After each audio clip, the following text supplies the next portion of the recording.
తన తల్లికి దూరంగా తిరుగుతాడు. తన తల్లి ఉన్న దారిని మర్చిపోయాడు. చిన్న జింక పప్పు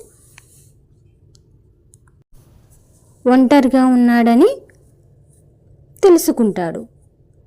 చిన్న జింక పప్పు. జింక పిల్ల భయపడి తన తల్లి కోసం పిలిచాడు. కానీ ఎటువంటి జాడ తెలియలేదు. అడవిలో ఒంటరిగా ఉండడం అతనికి కొత్త అనుభవం లేదు. జింక పిల్లకి భయంతో వణికిపోతూ తన తల్లి కోసం పెద్దగా అరుస్తూ అడవిలో తిరుగుతున్నాడు. ఎంతసేపు వెతికినా తల్లి కనిపించకపోవడంతో నిరాశ చెందాడు. జింక పిల్ల పప్పు. పప్పు ఏడుస్తూ అడవిలో తిరుగుతుంది. వాళ్ళమ్మ జాడ తెలియదు.